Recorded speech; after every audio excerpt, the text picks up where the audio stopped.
नमस्कार मित्रमैत्रिणींनो, आपल्या MPSC combine परीक्षा 2024 गट ब आणि गट क साठीच्या चालू घडामोडींच्या स्पेशल MCQ सिरीजच्या भागामध्ये तुमचं स्वागत आहे। द युनिक अकॅडमी तर्फे एकूण 70 भागांची ही मालिका चालवली जाते। या आतापर्यंत आपण 5 भाग पाहिलेले आहेत। यामधला आजचा जो नवा भाग आहे तो योजना आणि सरकारी कार्यक्रम या संदर्भात आहे। हा 30 नोव्हेंबरचा आपला भाग। आपले एपिसोड चालू घडामोडींचे दर शनिवारी रात्री 8 वाजता असतात आणि यामध्ये तुम्हाला काही प्रश्न असतील तर ते प्रश्न, हिंट्स, प्रश्न आणि त्यांचं विश्लेषण मोठ्या प्रमाणात दिलं जातं। पुढे बघूयात, आजचा भाग जो आहे तो योजना आणि सरकारी कार्यक्रम या संदर्भातला आहे। अतिशय महत्त्वाचा भाग आहे। तुम्ही तुमचा पेन, वही, स्क्रीनशॉट काढण्याची तयारी यासह राहा। तुम्हाला काही उत्तरं सुचली तर ती कमेंट बॉक्समध्ये लिहा। तुम्हाला एपिसोड कसा वाटतो तेही तुम्ही कमेंट बॉक्समध्ये लिहायला विसरू नका। PM विश्वकर्मा योजनेसंदर्भात पुढील विधानं विचारात घ्या। 1. पारंपरिक कारागिरांची उत्पादनं व सेवा यांचा दर्जा सुधारणं हा मुख्य उद्देश आहे।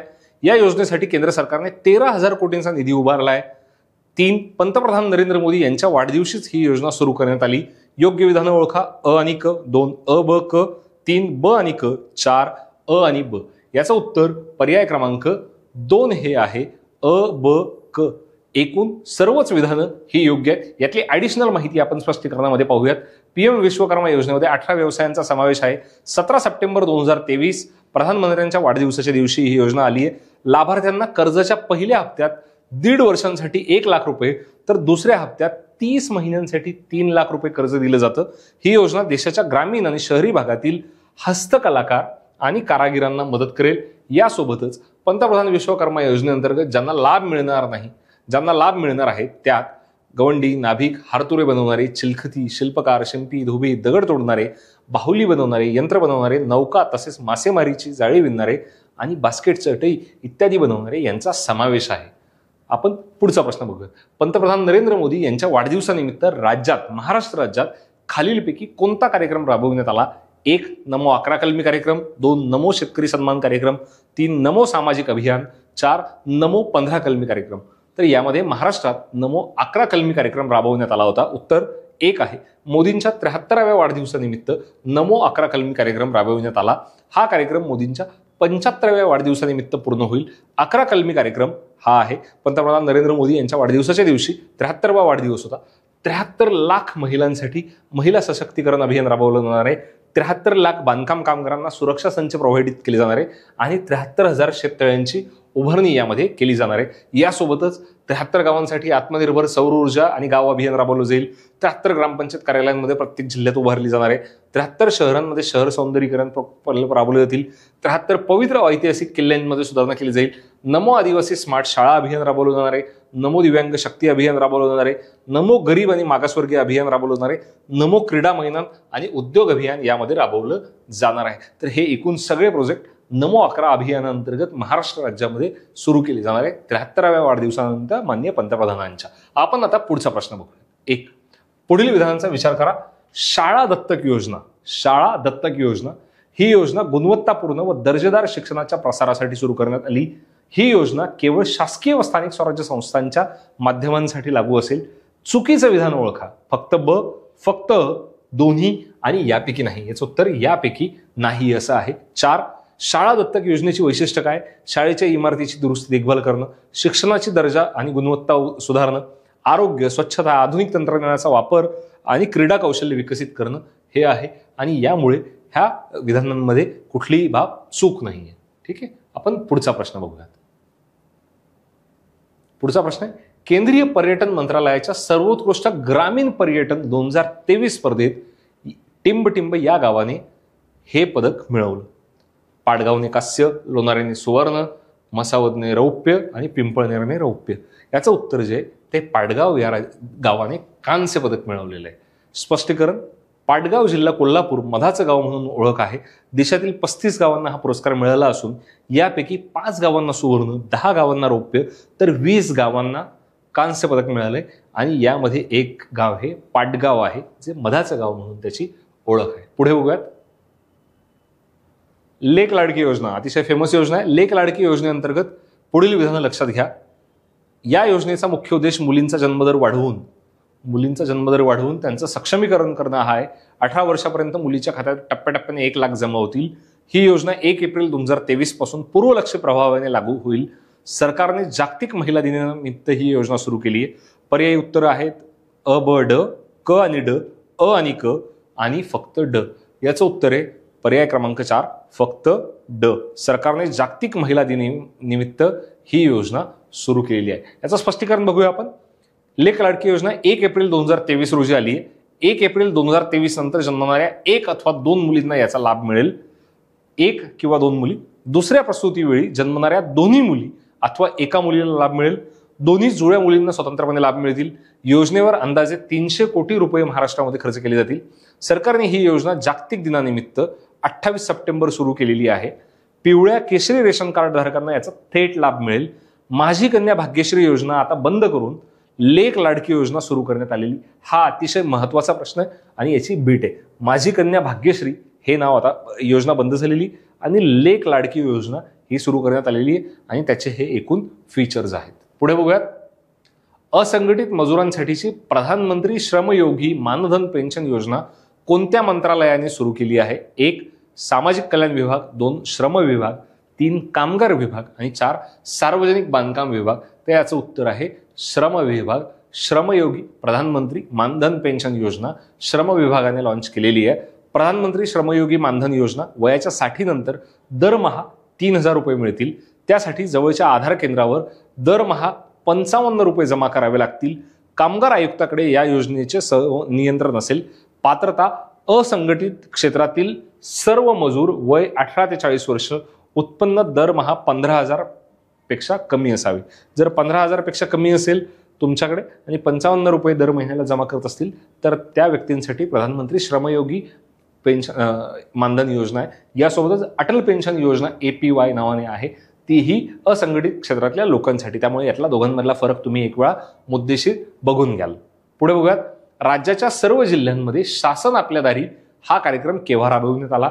महाराष्ट्र शासनामध्ये शासन आपल्या दारी या कार्यक्रम राबवण्यात त्याची खूप प्रसिद्धी झाली. लोकांपर्यंतही तो घेऊन जाण्यात आला. याचा उद्देश होता एकाच ठिकाणी शासन आपल्यापर्यंत येईल, सर्व भागातले अधिकारी येतील आणि ते आपल्याला ज्या काही गरजेच्या बाबी आहेत त्या प्रोव्हाइड करण्याचा प्रयत्न करतील. 15 एप्रिल ते 15 जून, 15 एप्रिल ते 15 जून 2023, 15 एप्रिल ते 15 जुलै 2024, 15 मे ते 15 जुलै 2024.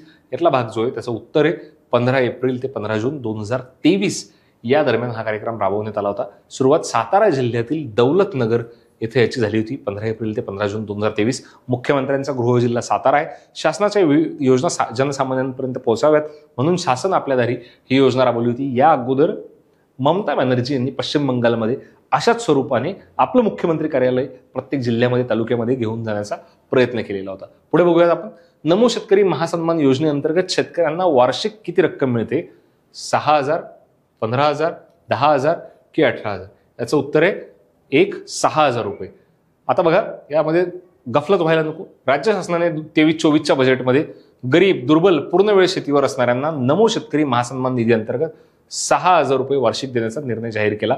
त्यामुळे केंद्र शासनाची प्रधानमंत्री किसान सन्मान निधी योजनेतून दरवर्षी 6,000 रुपये असे आता एकूण 12,000 रुपये वार्षिक सानुग्रह अनुदान शेतकऱ्यांना मिळणार आहे. 6,000 महाराष्ट्र शासन, 6,000 केंद्र सरकार. पुढे बघूयात. महिला सन्मान योजना. महाराष्ट्र सरकारने लॉन्च केलेली महिला सन्मान योजना ही राष्ट्रीय परिवहन महामंडळाच्या बसेस संदर्भात आहे. खालील विधानं आपल्याला तपासायची. या योजनेअंतर्गत महिलांना बसच्या तिकीट दरात 50% सवलत मिळते. या योजनेत ग्रामीण तसेच शहरी वाहतुकीचा समावेश करण्यात आला आहे. तर हे चूक आहे. राज्याने 80 वर्ष पूर्ण झालेल्या ज्येष्ठांना एसटीच्या सर्व बसमधून मोफत प्रवास सवलत दिली आहे. 80 वर्ष चूक आहे. या योजनेची घोषणा 23-24च्या अर्थसंकल्पात करण्यात आली होती. सत्यविधानं ओळखा. अ आणि क, अ ब क, ब क ड आणि चौथं अ आणि ड. सत्यविधानं यातली अ आणि ड ही आहे. या योजनेत फक्त ग्रामीण वाहतुकीचा समावेश करण्यात आलेला आहे. म्हणजे शहरी जी वाहतूक आहे, जसं पुण्यामध्ये PMPL तर त्यामध्येही कुठल्याही प्रकारची सवलत नसेल. राज्याने 80 वर्ष नाही 75 वर्ष पूर्ण झालेले ज्येष्ठांना एसटीच्या सर्व बसेसमधून मोफत प्रवासाची सवलत दिली. 23-24च्या अर्थसंकल्पामध्ये याची घोषणा करण्यात आलेली होती. महिला सन्मान योजना या योजनेचं नाव आहे. ठीक आहे. या योजनेतून शहरी करण्यात आलेली आहे. पुढे 10वा प्रश्न आहे. शक्ती योजना कोणत्या राज्याने सुरू केली आहे? 1 तेलंगणा, 2 मध्य प्रदेश, 3 कर्नाटक आणि 4 केरळ. याचं उत्तर आहे कर्नाटक आणि यातला भाग जो आहे तो 3 जून 2023 रोजी कर्नाटकने ही सुरू केली. नवीन सरकार आल्यानंतर महिलांना कामगार दलात सामील होण्यासाठी सक्षम करणं आणि राज्य व देशाच्या विकासात महिलांचं योगदान वाढवणं यासाठी महिलांसाठीची शक्ती योजना सुरू केली होती. पुढचा प्रश्न आहे बघा, नई योजना अभियान 2.0 कशाशी संबंधित आहे? 1. रोजगार वाढवणं, 2. महिला सशक्तीकरण करणं, 3. सरकारी कामं जलद होण्यासाठी आणि 4. लिंग आधारित महिलांना हिंसाचारापासून मुक्ती देण्यासाठी. तर नई योजना अभियान 2.0 हे लिंग आधारित महिलांना हिंसाचार रोखण्यासाठी आहे. सुरुवात 25 नोव्हेंबर 2025 पासून झालेली आहे. केंद्रीय ग्रामीण विकास मंत्रालयाने हे केले आणि याचा उद्देश लिंग आधारित हिंसाचार रोखणं हा उद्देश आहे. आपण पुढे बघूयात. खेड्यापाड्यात लखपती दिदी निर्माण करण्याचं सरकारचं ध्येय आहे. किती लखपती दिदी करायच्या? 2 कोटी, 3 कोटी, 5 कोटी की 1 कोटी? याचं उत्तर आहे पर्याय क्रमांक 1, 2 कोटी लखपती दिदी खेड्यापाड्यांमध्ये करायच्या आहे. महिलांना कृषी कामासाठी ड्रोन दिले जातील, त्यांच्यावरती हे अनुदान नसेल त्यांना मिळतील. ग्रामीण महिलांना सक्षम बनवताना कृषी क्षेत्रांमध्ये परिवर्तन घडवून आणणं. लखपती दिदीचं सगळ्यात मोठं संमेलन हे जळगाव जिल्ह्यामध्ये जळगाव या शहरामध्ये आयोजित करण्यात आलं होतं. पंतप्रधान नरेंद्र मोदी यांनी त्याला हजेरी लावली होती. 15,000 महिला बचत गटांना ड्रोन चालवण्याचं प्रशिक्षण दिलं जाणार आहे. ड्रोन हे महिला बचत गटांकडे दिले जातील. या योजनेत महिलांना LED बल्ब बनवणं, प्लंबिंग सारखे कौशल्य प्रशिक्षण दिले जाणार आहे. यातनं लखपती दिदी तयार करायचे आहेत आणि यांना काम द्यायचे, कौशल्य आधारित यांचा विकास करायचा आहे. पुढे बघूयात. पुढील विधान विचारात घ्या. मुख्यमंत्री तीर्थदर्शन योजना. राज्यातील ज्येष्ठ नागरिकांना तीर्थस्थळांचं दर्शन सुलभ होण्यासाठी ही योजना सुरू करण्यात आली आहे. मुख्यमंत्री तीर्थदर्शन योजना बघतोय आपण. या योजनेअंतर्गत 4 धाम यात्रा तसंच राज्य व देशभरातील तीर्थस्थळांना भेट देता येणार आहे. चुकीचं विधान ओळखा. पर्याय 1 2, पर्याय 2 फक्त अ, पर्याय 3 फक्त बी, 4 यापैकी नाही. तर मुख्यमंत्री तीर्थदर्शन योजनेसंदर्भात पर्याय क्रमांक अ आणि ब हे दोन्ही बरोबर आहे. त्यामुळे याचं उत्तर आहे पर्याय 4 असलं पाहिजे. पर्याय 4 आहे. आपण पुढे जाऊयात. खालीलपैकी कोणत्या राज्याच्या धर्तीवर महाराष्ट्रात मुख्यमंत्री माझी लाडकी बहीण योजना सुरू करण्यात आली? माझी लाडकी बहीण योजना गुजरात, पश्चिम बंगाल, मध्य प्रदेश आणि उत्तर प्रदेश. आपल्या सगळ्यांना माहिती आहे मध्य प्रदेशमध्ये ही योजना लाडली बहिणा नावाने मुख्यमंत्री शिवराज सिंग चौहान असताना ही योजना सुरू झालेली होती. पहिले 1000 रुपये, नंतर रक्षाबंधनला त्यांनी त्याचे पैसे वाढवले, 1500 रुपये केले आणि महाराष्ट्रातही याच धर्तीवरती आता 1500 रुपये मुख्यमंत्री माझी लाडकी बहीण योजनेत करतात. त्यामुळे महाराष्ट्राने ही योजना मध्य प्रदेशकडनं घेतलेली आहे. 21 ते 65 वयोगटातील पात्र महिलांना दरमहा 1,500 रुपये भत्ता दिला जातो. कुटुंब प्रमुखाचे उत्पन्न जर 2.5 लाख रुपये असेल तर त्यांना सुद्धा हा मिळतो. परराज्यात जन्म झालेल्या महिलांनी महाराष्ट्रातील अधिवास असलेल्या पुरुषाशी विवाह केलेला असल्यास त्यांनाही लाभ मिळणार. पात्र महिलांना वार्षिक 18,000 रुपये 12 महिन्यांचे असे मिळतील. ठीक आहे. पुढे बघूया. खालीलपैकी कोणत्या योजनेअंतर्गत पात्र कुटुंबांना दरवर्षी 3 गॅस सिलेंडर मोफत मिळणार आहे? बघा, मुख्यमंत्री अन्नश्री योजना, मुख्यमंत्री अन्नगृह योजना, मुख्यमंत्री अन्नब्रह्म योजना आणि 4 मुख्यमंत्री अन्नपूर्णा योजना. तर यातलं उत्तर हे मुख्यमंत्री अन्नपूर्णा योजना हे आहे. पर्याय क्रमांक 4.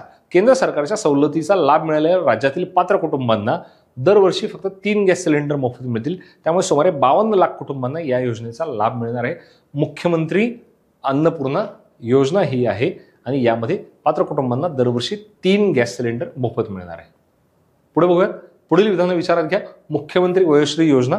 मुख्यमंत्री वयोश्री योजना ही वयस्कर लोकांसाठीची, ज्येष्ठ नागरिकांसाठीची, त्यांना आवश्यक उपकरणं खरेदी करण्यासाठी ही योजना करण्यात आलेली आहे. प्रायमरी हेल्थ सेंटर्सकडून याचं योजना राबवली जाते. या योजनेचा लाभ 2 लाख रुपये वार्षिक उत्पन्न व 65 वर्षावरील नागरिकांना होईल. पर्याय उत्तर 1, दोन्ही विधानात चूक आहेत, दोन्ही बरोबर आहेत. 2 अ चूक आहे, 2, 3 ब चूक आहे, 4 यापैकी नाही. त्याचं उत्तर आहे पर्याय क्रमांक 4 यापैकी नाही. कुठलंही विधान चुकीचं नाही. मुख्यमंत्री वयोश्री योजना फेब्रुवारी 2024 मध्ये मान्यता मिळालेली. प्रामुख्याने ज्येष्ठांमध्ये अपंगत्व, अशक्तपणा याचं निराकरण करणं, उपकरण खरेदी करण्यासाठी अर्थसहाय्य करणं, सर्व जिल्ह्यात ही योजना राबविण्यात येते. एकूण 480 कोटी रुपयांची तरतूद यामध्ये मुख्यमंत्री वयोश्री योजनेमध्ये करण्यात आलेली आहे. पुढचा प्रश्न बघूयात आपण. अटल भूजल योजनेला कोणाचं वित्त सहाय्य लाभलंय? 1 जागतिक बँक, 2 आंतरराष्ट्रीय नाणेनिधी, 3 न्यू डेव्हलपमेंट बँक आणि ADB आशियाई विकास बँक. तर यातलं उत्तर आहे जागतिक बँक. वर्ल्ड बँकेने आपल्याला यासाठीचं अर्थसहाय्य दिलंय अटल भूजल योजनेसाठीचं. 25 डिसेंबर 2019, 25 डिसेंबर हा भारताचे माजी पंतप्रधान अटल बिहारी वाजपेयीजी यांचा वाढदिवस होता. या योजनेला नुकताच 2 वर्षांचा कार्यकाळ वाढवण्यात आलेला आहे. ही सामुदायिक सहभागासह भूजलाच्या शाश्वत व्यवस्थापनासाठीची 6,000 कोटींची केंद्रीय योजना आहे. या योजनेला भारत सरकार व जागतिक बँक 50-50% या हिश्श्यांमध्ये निधी देते. या योजनेची अंमलबजावणी जलशक्ती मंत्रालयाअंतर्गत केली जाते. तर हे याचे काही फीचर्स आहे, स्पष्टीकरण आहे, ते आपण बघू शकतो. पुढे बघूया. PM श्री योजनेअंतर्गत राज्यातील किती शाळांचा विकास करण्यात येणार आहे? 832, 846, 1000 आणि 650. याचं उत्तर पर्याय क्रमांक 2 846 असं आहे. PM श्री योजना या योजनेत केंद्राचा 60% हिस्सा असेल आणि राज्यांचा 40% हिस्सा असेल.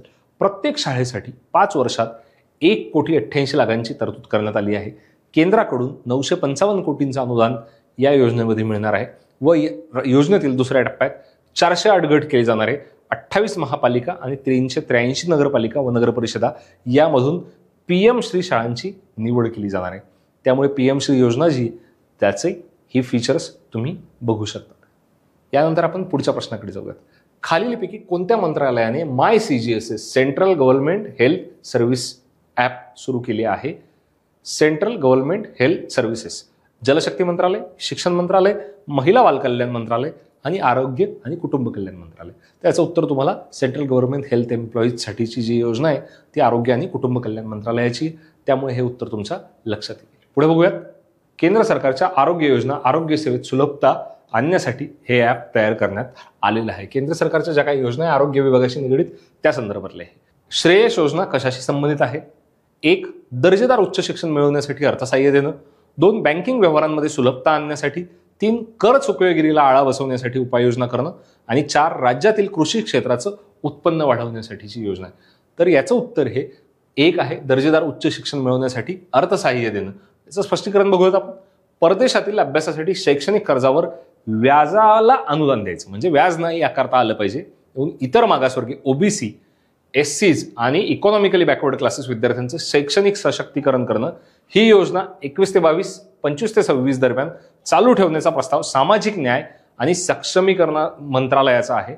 श्रेयस म्हणजे scholarship for higher education for young achievers scheme. याची जी अध्यक्षर आहे त्यानुसार ही योजना बनलेली आहे. श्रेयस परदेशातील अभ्यासासाठी शैक्षणिक कर्जाला व्याजाला अनुदान द्यायचे आणि 21 ते 26 दरम्यान ही योजना राबवायची. सामाजिक न्याय आणि सक्षमीकरण मंत्रालयाची योजना आहे. तर हे होते आपण पाहिलेले एकूण 20 प्रश्न. मित्रमैत्रिणींनो, तुमचे खूप खूप आभार. तुम्ही हा एपिसोड पाहत आहात. आत्तापर्यंत आपण हे 6 एपिसोड्स पाहिलेले आहेत. इथून पुढचे 4 एपिसोड आपले बाकी आहेत. तर निवडणूक कार्यक्रम, आंतरराष्ट्रीय घडामोडी, पर्यावरण, कला संस्कृती या संदर्भातले आपले प्रश्न आहेत. दर भागामध्ये 20 प्रश्न असे आपण एकूण युनिक अकॅडमी 70 एपिसोडची ही मालिका चालवतोय. तुमचा अभ्यास, त्या अभ्यासाला ही पूरक असलेली मालिका तुम्ही बघायला विसरू नका. अगोदरचे संपूर्ण भाग तुम्ही नक्की बघा. त्यामध्ये तुम्हाला काही अडचण आली असेल तर तुम्ही कमेंट बॉक्समध्ये नोंद करा, माहिती द्या. काही प्रश्न चुकला असेल, उत्तर चुकलं असेल, काही त्यामध्ये मांडणी चुकली असेल तर तेही तुम्ही लिहायला विसरू नका. धन्यवाद मित्रांनो. तर आपला पुढचा एपिसोड पुढल्या शनिवारी रात्री 8 वाजता असणार आहे. तो असणार आहे निवडणूक कार्यक्रम, लोकसभा इलेक्शन्स, महाराष्ट्राच्या विधानसभांची नुकतीच झालेली इलेक्शन्स या संदर्भातली आपण सगळीच माहिती यामध्ये पाहणार आहोत. तर त्या संदर्भात खूप खूप धन्यवाद. पुन्हा भेटूयात द युनिक अकॅडमीच्या YouTube चॅनलवर. थँक्यू.